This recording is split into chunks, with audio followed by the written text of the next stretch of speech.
Hey, thanks for clicking in. This is Amy McGrady, your premier real estateologist, bringing you some more interesting information about living in Fort Lauderdale, Florida.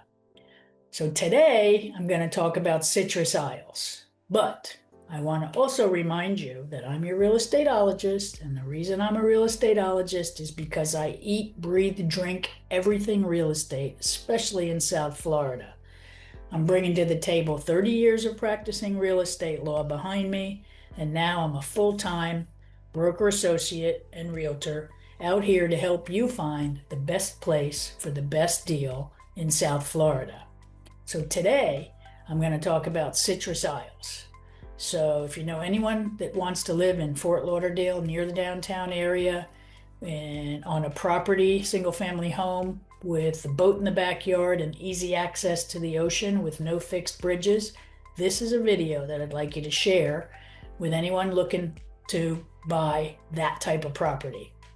So share it, subscribe to my channel, hit the little bell so you get the new videos that I post, and that's it. So without further ado, let's start talking about Citrus Isles. It's just a neighborhood in Fort Lauderdale located west of downtown Fort Lauderdale, east of 95, which is how we measure a lot of things here, and south of Broward Boulevard, also known as Sobro.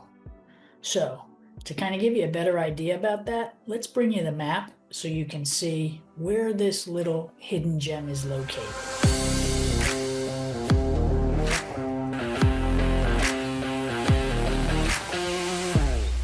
Okay, so here we are looking at the Google map of Citrus Isles. Let me put my glasses on. All right. Citrus Isles is located on the map. I'm going to show you real quick. See, that's Davie Boulevard. So you're going to go from Davie Boulevard, follow the New River, and go down to the last aisle, which ends at River Oaks, and then 9th Avenue. So boom, there's sort of the box. So that's where Citrus Isles is located. I'll zoom out and give you a better idea, but zooming in, that's where it is. So we just have 1, 2, 3, 4, 5, 6, 7 aisles. That's it. There's 7 aisles in Citrus Isles. The aisles were developed by a guy named Charles Green Rhodes, Rhodes. He bought a piece of property, that was dry land back in the day, just like Croissant Park is dry right now. But this Charles Rhodes bought this big piece of property right adjacent to the natural New River, and he had all of these canals dredged out because his vision was to build a waterfront community, not just a regular fabulous neighborhood in Fort Lauderdale, but his dream was to build a waterfront neighborhood in Fort Lauderdale, and he did it, and it's holding out terrific. So let me zoom out. Let me get rid of that. You see? Keep that in your head. Bam, gone now. Okay. So if I zoom out on the map, you can see where it's located. It's still here. Zooming in, there's Davie. There are the Las Olas Isles. There is the port. So if you live over here at Citrus Isles, you'll just take your boat around the New River, along the New River, through downtown, past the Las Olas Isles and Rio Vista Isles, under the 17th Street Causeway Bridge, and out to the ocean. So that ride for you is probably about 45 minutes. So you can have your boat in the backyard, and you can be out on the ocean fishing, dancing, whatever it is you want to do in 45 minutes. You can be downtown in about 15 to 20 minutes if you want to go to dinner by boat. It's really a lovely lifestyle and a lovely thing to do. So going back to Charles Rhodes, who developed this area, I mean, he was quite the visionary. He was in the mid-20th century, like the 50s and 60s. He transformed his land by dredging all these canals. He must have had it in with the Army Corps of Engineers. And then he named it the citrus because most of the little isles are named after citrus fruits. We've got mango, avocado. I don't know how that got in there. That's not a citrus fruit. But we've got mango, guava, mandarin, tangelo, and orange.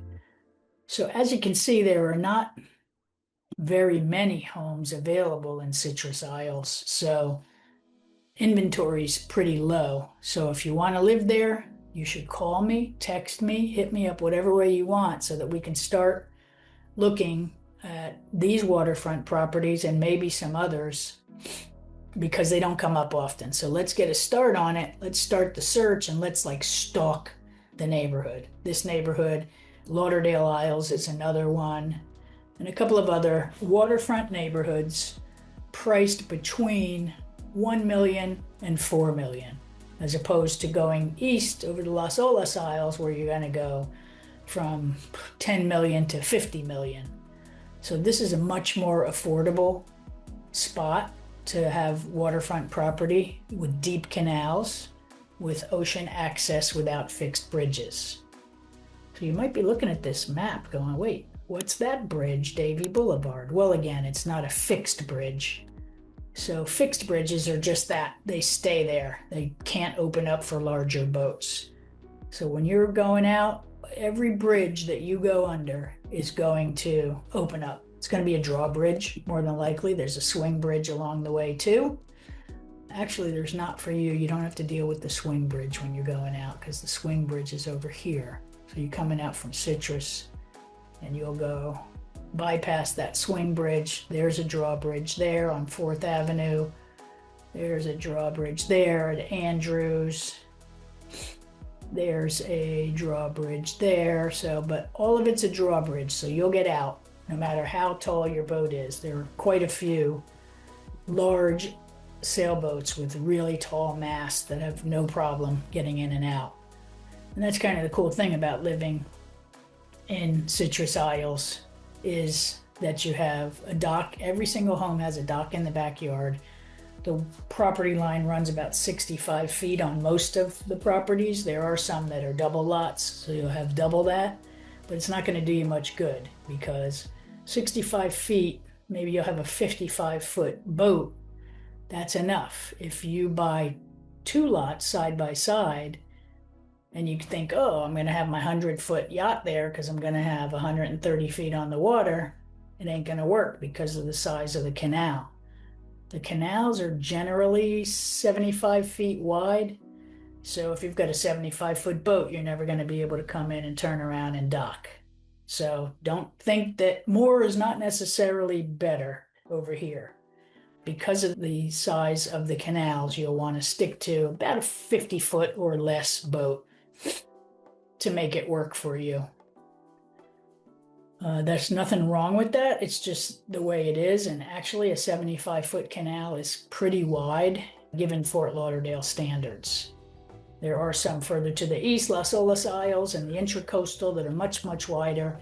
And that's where you're going to have to be if you've got yourself a 100-foot yacht, or something over on Shady Banks where you can be right on the river. So if your yacht's any bigger than 55 feet, you need to look at the intracoastal, the river, some of the lakes. They're natural little basins off the river. The intracoastal, I might have said that already. So that's really it. You have less choices. The bigger your boat, the less choices you have. However, Fort Lauderdale has a lot of options, and most people are pretty good with a 50-foot boat. And this is a very good neighborhood if you've got a 50-foot or less boat. If fishing is your jam and you've got yourself like a little 25-foot, 28-foot Intrepid or Seacraft or whatever it is, it'll work perfectly for you. And you'll still be under the $4 million range, mostly around 1.5. So those price differences are really based on the age of the house and the condition of the house. So your $1 million homes and 1.2 are going to be either tear downs or older homes that need renovation. when you start getting up to 2 million and 3 million, these are going to be either older homes that have been beautifully renovated or new construction. And then when you get to new construction and you're talking about the Sugar Cube mansions, those are going to be closer to $3 and $4 million, which is also lovely. So this is kind of the type of homes that are available. They're all single family.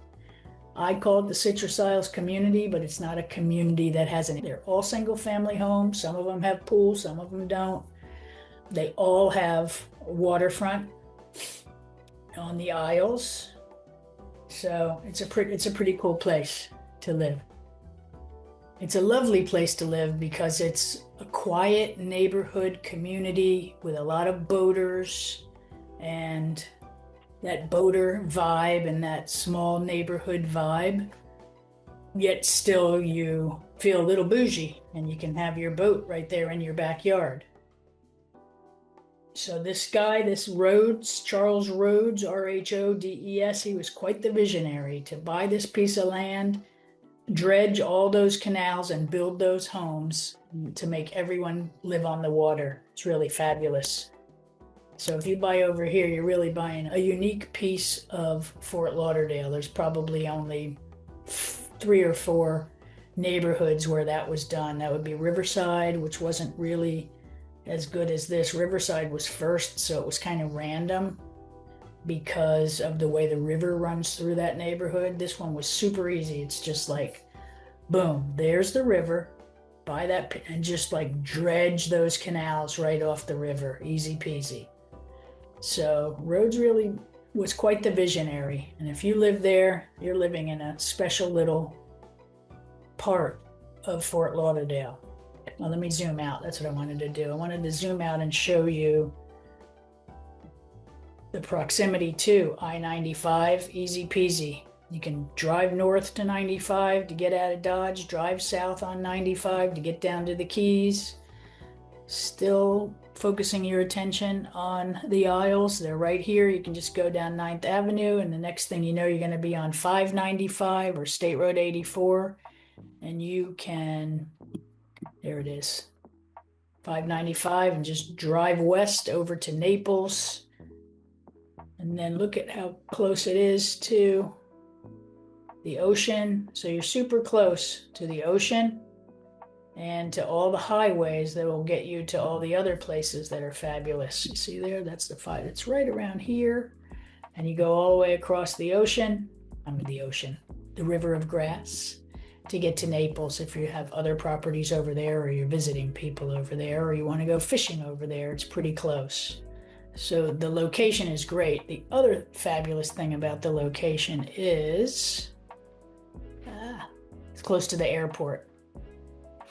So you can see here, Citrus Isles, you just get on there and boom, look how close the airport is. Citrus Isles here, airport there.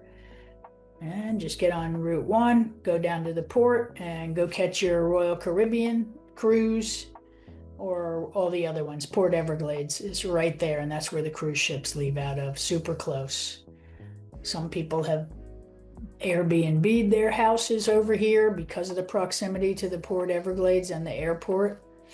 This little place here, the Rustic Inn Crab House, is long time off the beaten track place to eat. If you like crabs, it's really fun. And if it's your birthday, you should go there. I'm not going to tell you why. You'll see why. But it's a great birthday spot. And it's a great place for people that like crabs, Alaskan king crab and all the crabs. There's also marinas over here where my cursor's going around. These are huge.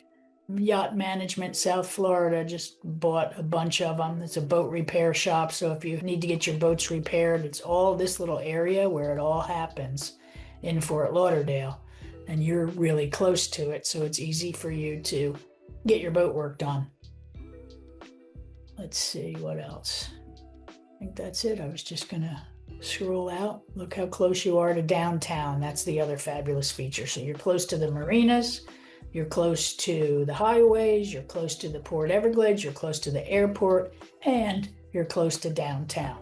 So you can live in this fabulous little sailor, chill, boating community and only be 10 minutes from downtown Fort Lauderdale to go to the museums and get the urban vibe. So that's the fabulous thing about living in Citrus Isles. So that's our map tour of Citrus Isles. So if you're thinking about living in a community that's chill with a boating or water vibe, but super close to all the other conveniences of modern life, like an urban downtown city of Fort Lauderdale, the airport, etc., Citrus Isles may be the place for you. So don't forget to subscribe to my channel, like the video if you like it. If you don't like it, give me a like anyway. Hit the little bell so you get notifications of any new videos that I get, and do all the things that help my algorithm grow.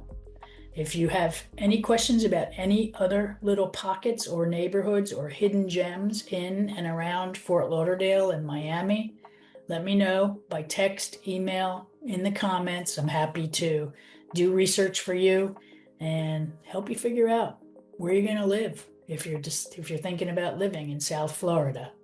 So again, thanks for listening to my video and watching my video. And I look forward to seeing you on the next one. More to come on Citrus Isles. I'm going to be walking the streets and riding you around by boat on one of the next neighborhood tours on land and sea. So for now, I hope you enjoyed this map video, and I thank you again.